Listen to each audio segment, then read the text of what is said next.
Good morning, comrades, or at least you would think so, because this is what happened last night. So here I am, sitting at home, minding my own business, editing a video, enjoying my new rig, and then hear a loud bang outside, and guess what? The RingTracktor got completely smashed. Well, that's why lockdown is not the answer, kids, because staying at home can get you killed by falling ice. Great start of the year. Stay positive, test negative. So now in daylight, let's take a closer look. As it seems, only the windshield is cracked. There is nothing on the roof. This is just some piece of glass, as far as I can tell.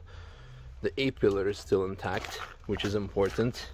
We hear some trim coming off, but whatever. But hey, you know what?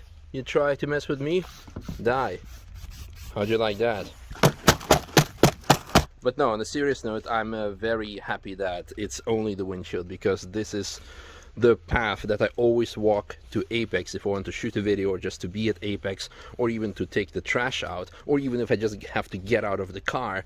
So yeah, it's only windshield. It's not me, it's not even the car, it's not someone else. All in all, this is least of my worries, to be honest.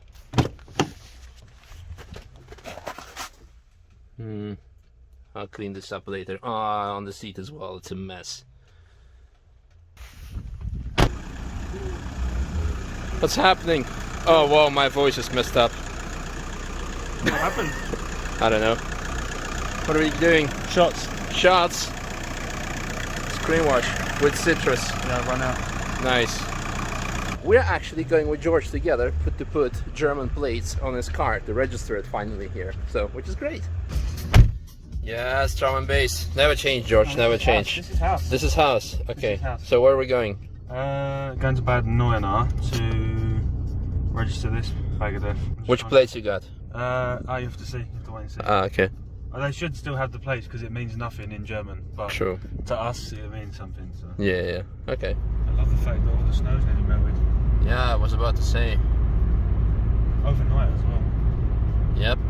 A lot of it came down on my windscreen.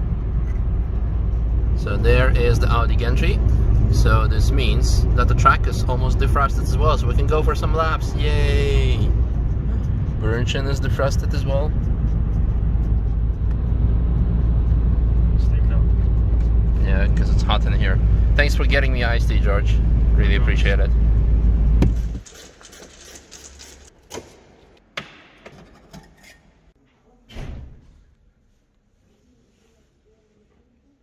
This dude is so confusing. No, it's not exposed. He has trousers on. Oh. Maybe they're just really tight pants. Okay. Right. Oh man. Right, so I need to find a bank. Bank. And get plates. This is so strange. In the UK, this would literally be done in 5 minutes online. Done. Dude, I sat like for 1.5 hours on a chair. Everyone was thinking I'm security guard or something. It's taken like over 6 months to get this done because of COVID and all the rest of the bullshit. So George is currently inside getting plates. And look, here you can get Subaru plates because 555, and there you can get 675 LT plates. Ah, puss! For all of the puss that we ever take on the track in a shitty diesel Golf. So what do we do now? We need to go back and I need to get the stickers put on for TUV and for tax. So. Okay. Well, I guess I go and sit on my chair. Make sure to enter there and exit there, because Corona travels only one way. Yep, it does.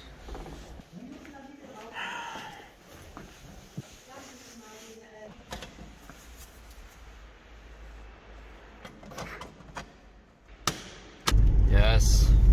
What are we getting? McFood. McFood. Oh, I'm McFallen. So the McFood that we got to compensate for all the food shots, we have chicken McNuggets, the big roasty. I don't know how big it is, but it should be big. And Käsegipfel. How you say it in English? Cheese bites. Cheese bites. Yes. And a cheeseburger. And Coke.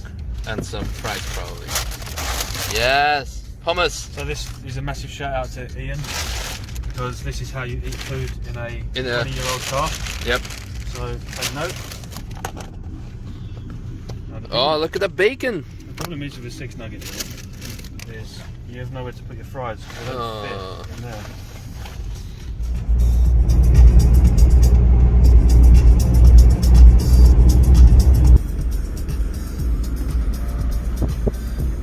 When are we putting the battery in the Yaris? Soon. But I am on holiday at the moment, so there is no rush. I reckon you'll be alright. I'm pretty good. Nope. Do it! Mein Deutsch ist leider nicht so gut. Ist es möglich, dass Sie jemand später zurückruft?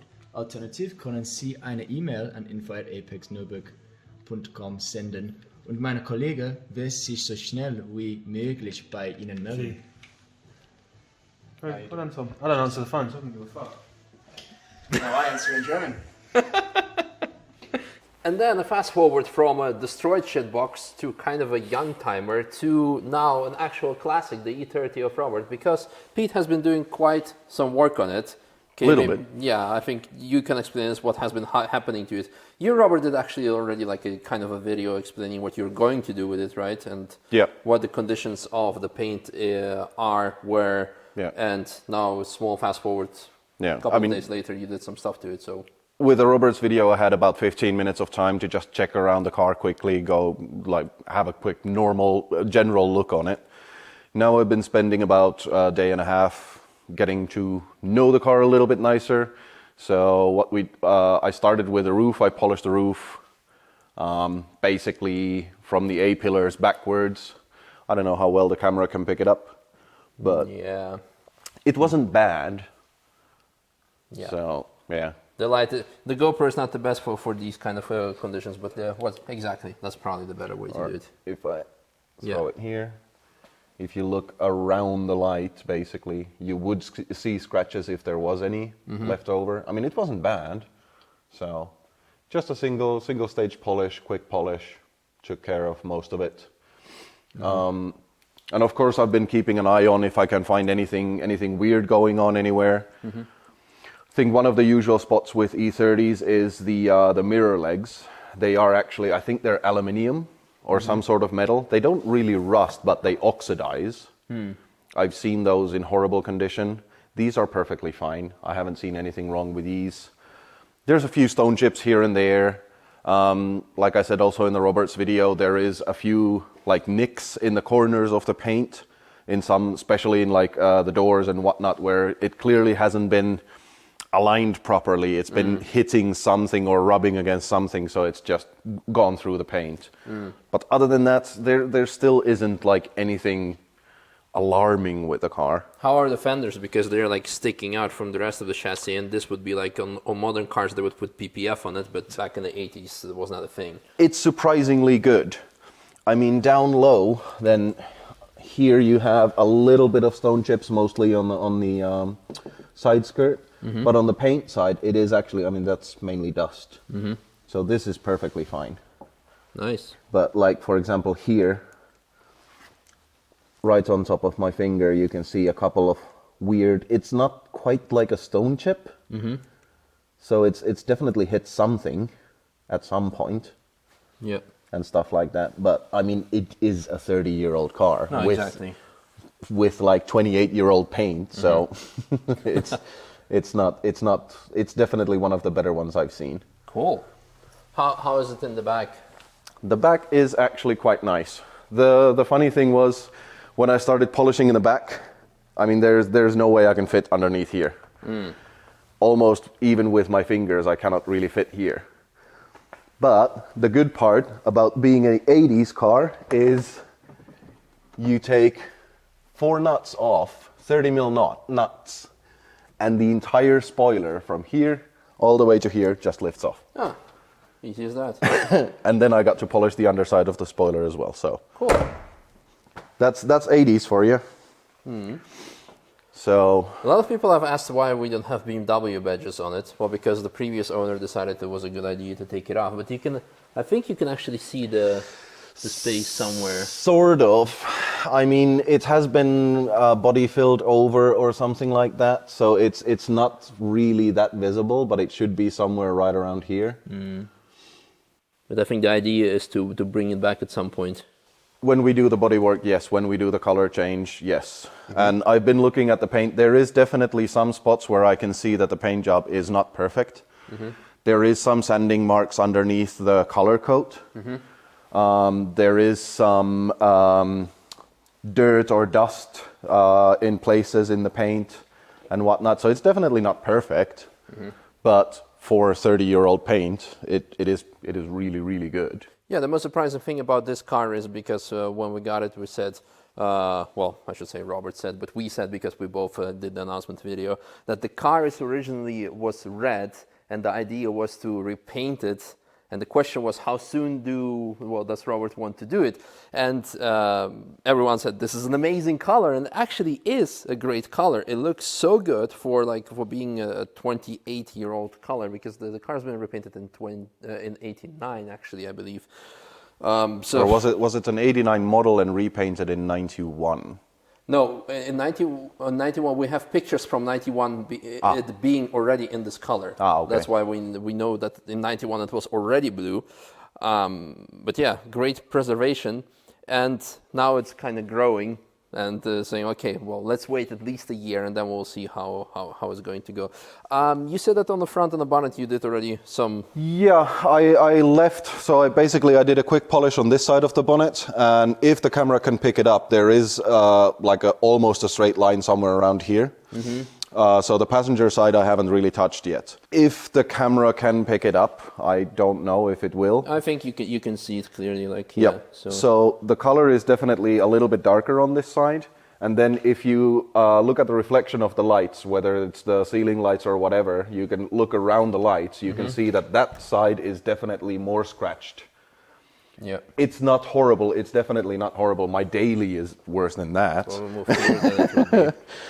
There are still some deeper scratches on this side as well, but if we're going to repaint it next winter, it's going to be perfectly fine enough for that. Yeah. And then one thing that, Sergey mostly spent about a day and a half deep cleaning the interior, especially all the leather. Actually, I'll grab the light. You might be able to see it a little bit nicer if I grab the big light. Yeah. So Sergey went through all the leathers twice. Wow. Yeah. Yeah. It didn't look that dirty, but once we got to cleaning it, it was quite clear that they have never been deep cleaned, at least not this deep.